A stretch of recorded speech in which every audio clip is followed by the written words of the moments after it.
Remember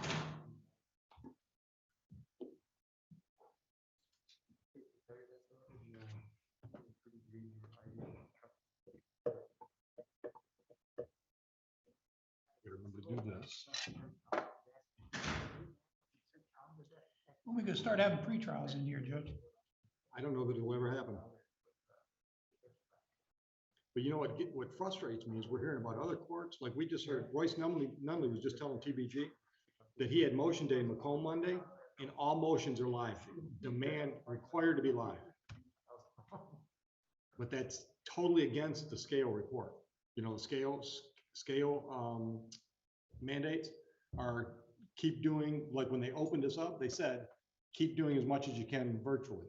Well, if we've been doing it virtually for 2 years, how can we say now that we can't do it virtually?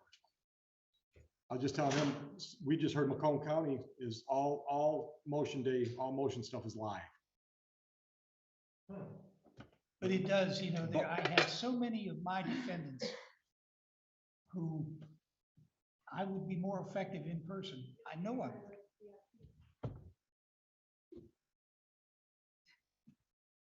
They're bringing you in behind me just to make me nervous. You know that?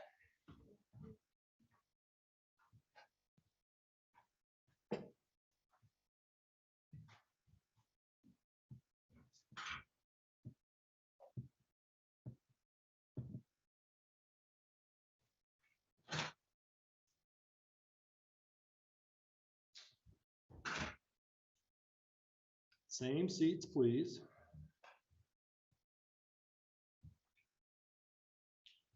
What time did we go off this? So it took us 24 minutes, 26 minutes. All right, have a seat.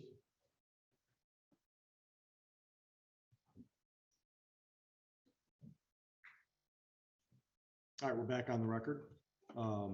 Much quicker than I anticipated. And you can't believe how this makes my tail wag. Prior to when we used 3-ring binders, you can imagine, matter of fact, I just told Heather's new, this is her first jury trial. She's been with the court forever, but she's new in this position. So my recorder that I had before would have spent the last probably, well, it would have taken her probably at least 45 minutes or an hour to do what we were able to just do in less than 20 minutes, because it was 9 3-ring binders that all the pages had to be edited, copy them all, and take the bad pages out of the notebooks and put in the good pages. So I told her, I said, make sure you tell Paula to come back the next time we do a jury trial so she can see what she missed because she retired too early. So yeah, this is a great system, and I'm gonna talk to you folks after we're all done and just get some feedback, because this is the first one. I just told the attorneys that I wish one of you had been under the old system with the notebook so I could get some, you know, apples and oranges comparisons. Now, after all that, if one of you tell me that you absolutely hated the iPads, it's probably gonna break my heart. So full disclosure there. But we're ready for final instructions, correct? Correct. Okay. All right. So once again, apologies. I'm going to read to you. But if you're following along, if you go to final instructions, we're going to go right down the line. We're going to go final instructions, then we'll go evidence instructions and witness instructions. So page 1, duties of judge and jury. Members of the jury, the evidence and arguments in this case are finished, and I will now instruct you on the law. That is, I will explain the law that applies to this case. Remember that you have taken an oath to return a true and just verdict based only on the evidence and my instructions on the law. You must not let sympathy, bias, or prejudice influence your decision.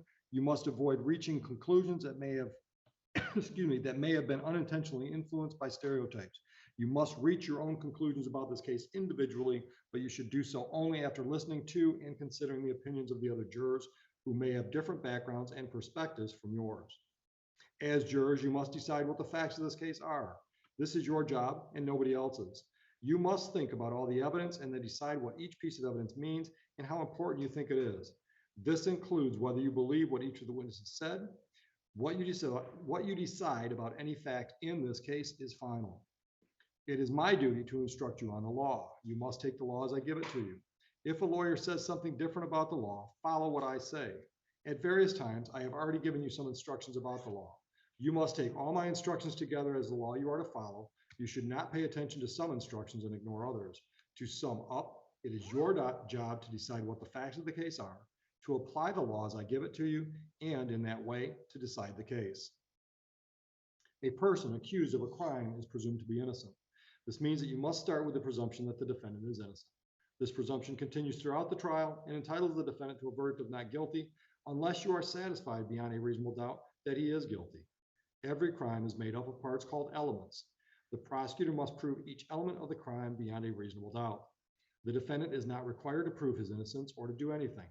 If you find that the prosecutor has not proven every element beyond a reasonable doubt, then you must find the defendant not guilty. A reasonable doubt is a fair, honest doubt growing out of the evidence or lack of evidence. It is not merely an imaginary or possible doubt, but a doubt based on reason and common sense. A reasonable doubt is just that, a doubt that is reasonable after a careful and considered examination of the facts and circumstances of this case. When you discuss the case and decide on your verdict, you may only consider the evidence that has been properly admitted in this case. Therefore, it is important for you to understand what is evidence and what is not evidence.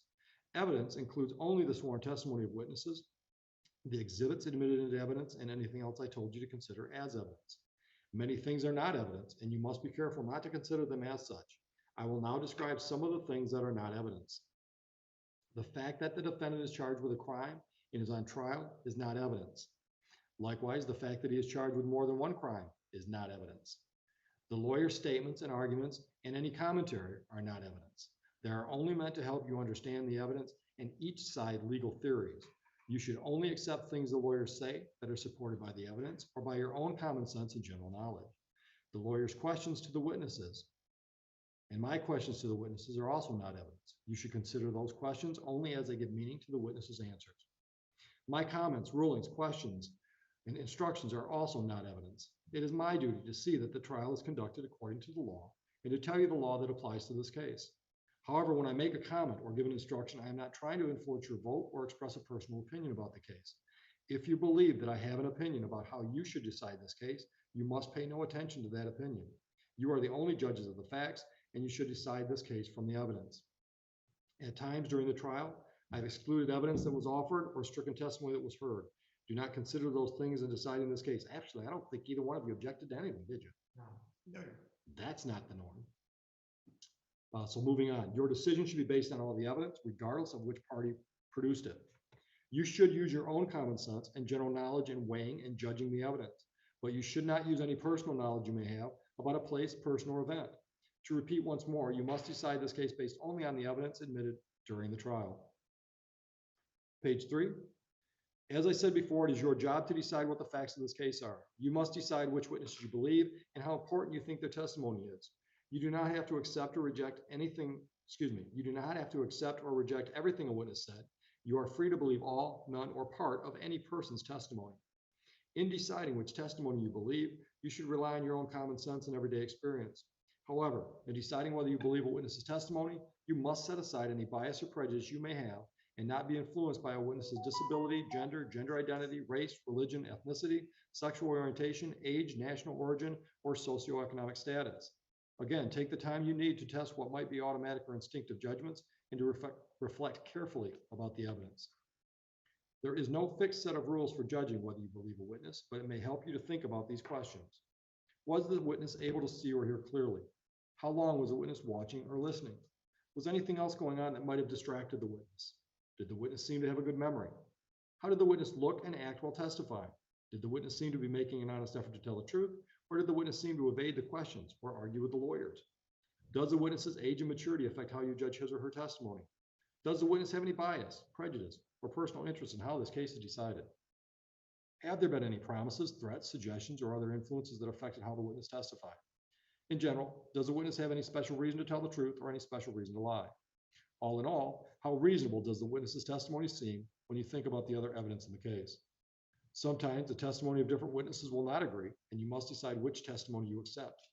You should think about whether the disagreement involves something important or not, and whether you think someone is lying or simply mistaken.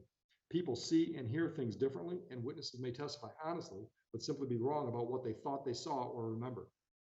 It is also a good idea to think about which testimony agrees best with the other evidence in the case. However, you may conclude that a witness deliberately lied about something that is important to you, excuse me, is something that is important to how you decide the case. If so, you may choose not to accept anything that witness said. On the other hand, if you think the witness lied about some things but told the truth about others, you may simply accept the part you think is true and ignore the rest. All right, I'm going to jump out of this section and go back to elements of the crime if you want to follow along there. Yeah, we got to figure out how to plug those in and make it flow better.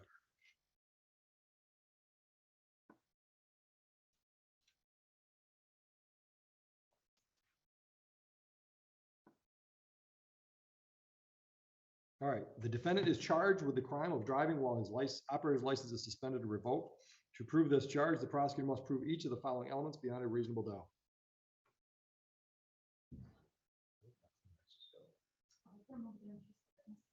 Well, the hell with the witnesses, my nose is running.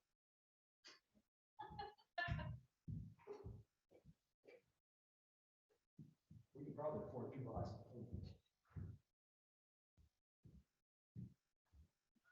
Excuse me. Where was that? To prove this charge, the prosecutor must prove each of the following elements beyond a reasonable doubt. First, that the defendant operated a motor vehicle. To operate means to drive or have actual physical control of the vehicle. Second, that the defendant operated the vehicle on a highway or other place open to the general public or generally accessible to motor vehicles, including any designated parking area. Third, that at the time the defendant's operator's license was suspended or revoked.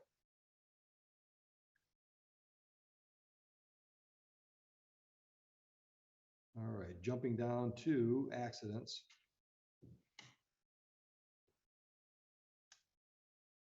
Damage to vehicle, stopping required, reporting to police agency or other. Section 618, the driver of a vehicle who knows or who has reason to believe that he has been involved in an accident upon a public or private property that is open to travel by the public shall immediately stop his or her vehicle at the scene of the accident and shall remain there until the requirements of Section 619 are fulfilled, or immediately report the accident to the nearest or most convenient police agency or officer to fulfill the requirements of Section 619A and B, if there's a reasonable and honest belief that remaining at the scene will result in further harm. The stop shall be made without obstructing traffic more than is necessary. Sub 2, if an individual violates the requirements of Section 2 and the subsection 1 and the accident results in damage to the vehicle operated by or attended by any individual, the individual is guilty of a misdemeanor. 257.619 accidents, duty of driver. The driver of a vehicle who knows or who has reason to believe he or she has been involved in an accident with an individual or with another vehicle that is operated or attended by another individual should do all of the following. A, give his or her name and address and the registered number of the vehicle he or she is operating, including the name and address of the owner, to a police officer or the individual struck or the driver or occupants of the vehicle with which he or she has collided. Sub B, exhibit his or her operator's or chauffeur's license to a police officer, individual struck, or the driver or occupants of the vehicle with which he or she has collided. And C, render to any individual injured in the accident reasonable assistance in securing medical aid or arrange for or provide transportation to any injured individual. I'm leaving that section. Going back to final instructions. Page 5. The prosecutor must also prove beyond a reasonable doubt that the crime occurred on or about February 19, 2001 within Huron Township, County of Wayne. When you go to the jury room, you will be provided with a written copy of the final jury instructions via your tablets. You should first choose a foreperson. The foreperson should see to it that your discussions are carried on in a businesslike way and that everyone has a fair chance to be heard. During your deliberations, please turn off your cell phones or other communication equipment until we recess. A verdict in a criminal case must be unanimous. In order to return a verdict, it is necessary that each of you agrees on that verdict. In the jury room, you will discuss the case among yourselves, but ultimately, each of you will have to make up your own mind. Any verdict must represent the individual considered judgment of each juror. It is your duty as jurors to talk to each other and make every reasonable effort to reach agreement. Express your opinions and the reasons for them, but keep an open mind as you listen to your fellow jurors. Rethink your opinions and do not hesitate to change your mind if you decide you were wrong. Try your best to work out your differences. However, although you should try to reach agreement, none of you should give up your honest opinion about this case just because other jurors disagree with you or just for the sake of reaching a verdict. In the end, your vote must be your own and you must vote honestly and in good conscience. Possible penalty should not influence your decision. It is the duty of the judge to fix the penalty within the limit provided by law. If you want to communicate with me while you're in the jury room, please have your foreperson write a note and give it to the court officer. It is not proper for you to talk directly with the judge, lawyers, court officers, or other people involved in the case. As you discuss this case, you must not let anyone, even me, know how your voting stands. Therefore, until you return with a unanimous verdict, do not reveal this to anyone outside the jury room. Page 6. When you go to the jury room to deliberate, you may take your notes and full instructions. If you want to look at any or all the relevant documents or exhibits that have been admitted, actually, I'm just going to send them in because we only had one paper exhibit, correct? That's correct, Your Honor. Which is the driver's record. Right over there. Yeah, we'll send that in with you. I understand there was a question about the other piece of evidence that you heard. We're going to replay that recording before I send you to deliberate.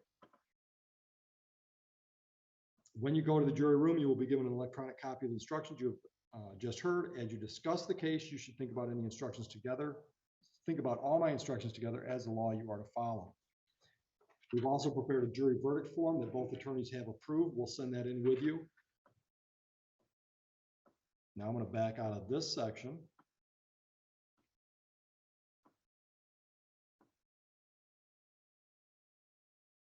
Moving into evidence instructions if you're following along. Page 1.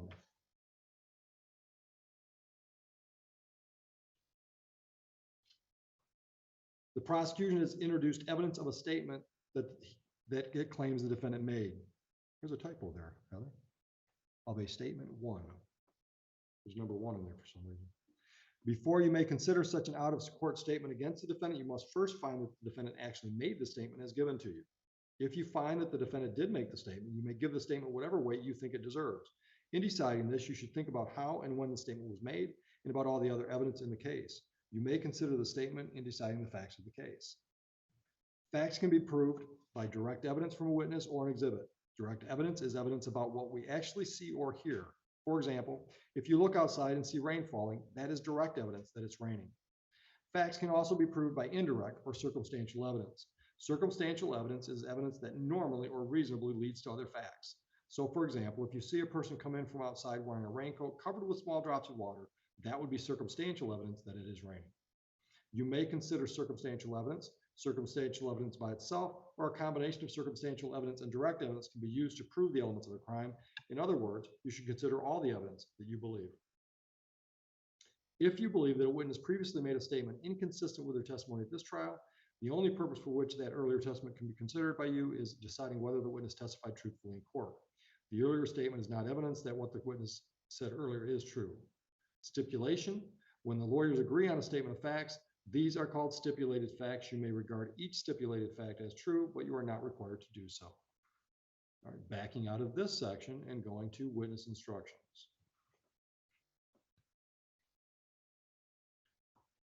You should not decide this case based on which side presented more witnesses. Instead, you should think about each witness and each piece of evidence and whether you believe them. Then you must decide whether the testimony and evidence you believe prove beyond a reasonable doubt that the defendant is guilty. You have heard testimony from a witness who is a police officer. That testimony is to be judged by the same standard you use to evaluate the testimony of any other witness. Mr. Bowditch, Mr. Foley, are you satisfied with the instructions as given? People are, Defense is satisfied, Your Honor. And just for the record, you both agreed to the form of the jury verdict that's been prepared? Correct. All right. Can you play that exhibit for us again, Ms. Foley Carter?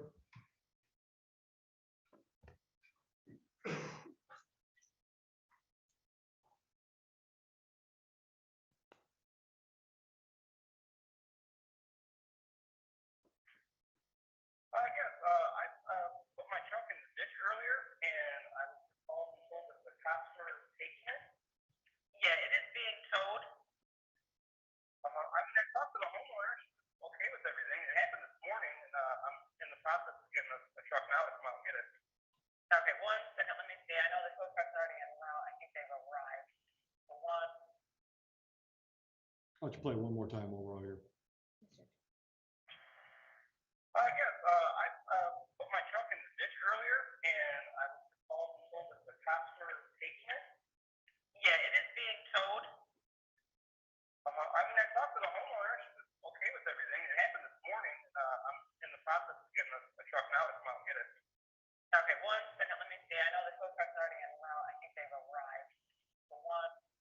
Thank you, counsel. All right, now this is absolutely my least favorite part of a jury trial.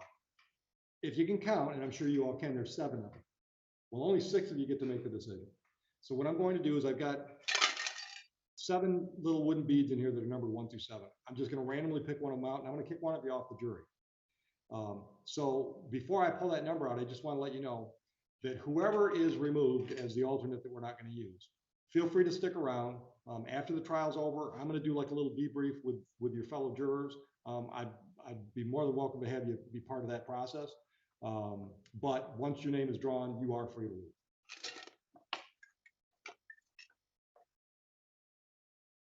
Juror number 1. Ms. Gilbert, you're free to leave.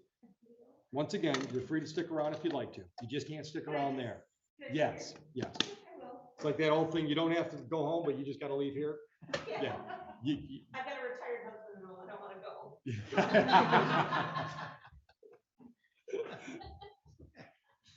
go.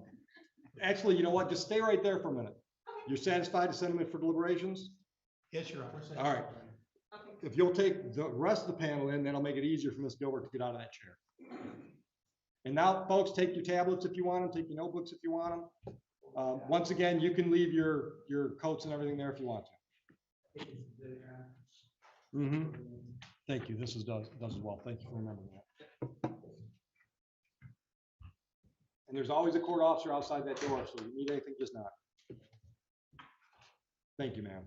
And once again, feel free to stick around. Yeah, I'd like to see how this sets up. Yep. Yeah, you worked it all. Sure. Yeah, just have a seat. All right, and we are in recess.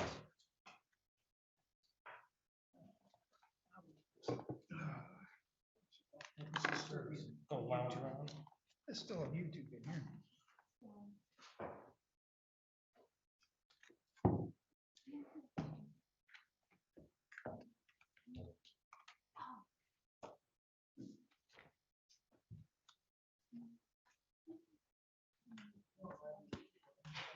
What section? Which one?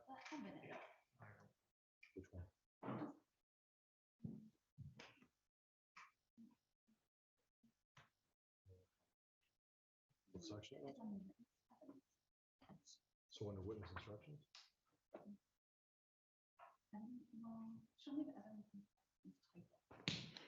Oh, is that the one that had the number 1 in it?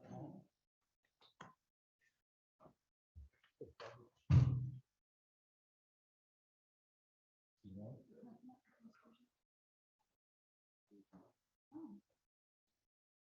Actually, that one should have. That one should have. That's like the phone.